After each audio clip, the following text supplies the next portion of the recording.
10 December আমার আম্মুর মেয়ে বাবু হয়, আর মেয়ে বাবু হওয়ার 4 দিন পরেই আমার আম্মু মারা যায়। আমার বাড়ি খুলনাতে, আর আমি তখন পড়ি ক্লাস 8। আম্মুর এইভাবে চলে যাওয়াটা আমি কোনো কিছুতেই মেনে নিতে পারছিলাম না। আমি তখন একদম একা হয়ে গেছিলাম, কারোর সাথে তেমন একটা কথা বলতাম না, আর কারোর সাথে মিশতামও না। বেশ কয়েক মাস এভাবে চলে যায়। তারপর আমি উঠি ক্লাস 9-এ। আমার ফুফাতো বোন ঐশী আমার সাথে একই ক্লাসে পড়তো।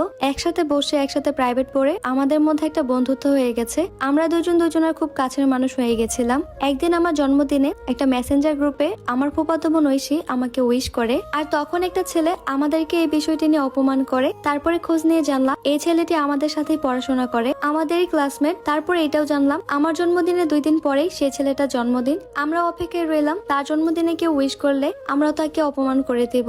যেই কথা সেই কাজ, তার জন্মদিনে কিন্তু আমরাও তাকে অপমান করেছিলাম। এরপরে সে তার ভুলটা বুঝতে পারে আর আমাদের কাছে ক্ষমা চায়। তারপর থেকে টুকটাক করে আমাদের সাথে কথা হয়, তবে ঐশীর সাথেই তার বেশি কথা হতো। একদিন সেই ছেলেটা ঐশীর কাছে আমার নাম্বার চায়, যদিও প্রথম প্রথম ঐশী আমার নাম্বারটি সে ছেলেকে দিতে চায়নি। তারপর খুব জোরাজোরির পর আমার নাম্বারটি তাকে দেয়, আর এরপর আস্তে আস্তে কথা বলতে বলতে আমাদের মধ্যে একটা বন্ধুত্ব সৃষ্টি হয়। একদিন সেই ছেলেটি বলেই বসে সে নাকি আমাকে ভালোবাসে। আমি তার প্রস্তাবে একদমই রাজি হইনি। তারপর কয়েকদিন পর সে আমাকে আরো বিরক্ত করতেই থাকে। সে অনেকভাবে কান্নাকাটি করে, আমাকে ইমোশনাল ব্ল্যাকমেল করে। তারপর এক পর্যায়ে আমি তার সাথে কথা বলতে রাজি হই, আর আস্তে আস্তে কথা বলতে বলতে আমাদের মধ্যে খুব ভালো একটা সম্পর্ক সৃষ্টি হয়ে যায়। কিন্তু কিছুদিন পরে আমাদের সম্পর্কের বিষয়টা এলাকা ছোট বড় সবাই জেনে যায়, এমনকি আমার পরিবারেও জেনে যায়। তারপর আমার বাড়ি থেকে আমাকে বিয়ে দেওয়ার জন্য চাপ দেওয়া শুরু করে। আমি তখন অনেক বেশি ভয় পেয়ে গেছিলাম, আর তাকে জানালাম তাকে ছাড়া আমি অন্য কারোর সাথে সংসার কখনোই করতে পারবো না, বিয়ে করলে আমি শুধুমাত্র তাকেই করব। এই বিষয়ে তারও মতামত ছিল।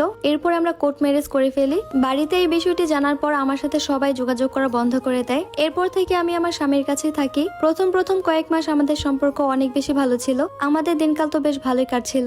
একে অপরের প্রতি ভালোবাসা আর শ্রদ্ধা অনেক বেশি ছিল। কিন্তু সেই সুখের সময় অন্য একজনের আগমন ঘটে। হঠাৎ করে আমার সেই বোনের সাথে আমার স্বামীর মেলামেশা একটু বেশি বেড়ে যায়। প্রথমে তো সেটা বেশি গুরুত্ব দেয়নি। আমার স্বামীর কাছে সে আমার নামে অনেক মিথ্যা কথা বলেছে, এমনকি আমার স্বামীর পরিবারের কাছেও আমাকে ভুল প্রমাণ করিয়েছে। আমাকে তাদের চোখে অনেক ছোট করেছে। সঠিক সময় যদি বাবা আমাকে গ্রহণ না করতো, তাহলে আমার ডাক্তার হওয়ার স্বপ্নটা সারা জীবন স্বপ্ন হয়ে আমার স্বামী এবং শ্বশুর বাড়ির সাথে আমার সম্পর্ক যখন একদমই খারাপ হয়ে যায়, তখন আমাদের মধ্যে ডিভোর্স হয়ে যায়। তারা আমাকে পর করে দিলেও আমার বাবা কিন্তু আমাকে পর করে দেয়নি। আমার বাবা আমাকে বুকে টেনে নিয়েছে। আমার বাবা আমাকে ফেলে দেয়নি। আমি পড়াশোনায় অনেক বেশি মেধাবী ছিলাম, তাই আমাকে আবারও পড়ার সুযোগ করে দেয়। এরপর দিন রাত এক করে অনেক পরিশ্রম করে পড়াশোনা করেছি। আমার বাবার ইচ্ছা ছিল আমি যেন একদিন ডাক্তার হই। বাবার স্বপ্ন পূরণ করার জন্য আমি উঠে পড়ে লাগি। আলহামদুলিল্লাহ পরীক্ষা দিয়ে আমি সরকারি মেডিকেল কলেজে চান্স পাই। আর কিছুদিন পরেই হয়তো ডাক্তার হয়ে যাব। শুনেছি আমার শ্বশুর বাড়ির সবাই নাকি আমাকে নিয়ে অনেক আফসোস করে। আমার এক্স হাজবেন্ডের সাথে আমার বোনের এখনো সম্পর্ক আছে, তবে সেটা বিয়েতে পরিণত হয়নি। প্রায় সময় তারা অনেক ঝগড়া করে, তাদের জীবনে তো অশান্তি লেগে আছে। আর এদিকে আমি কিন্তু আমার পড়াশোনাটা খুব সুন্দরভাবে চালিয়ে যাচ্ছি।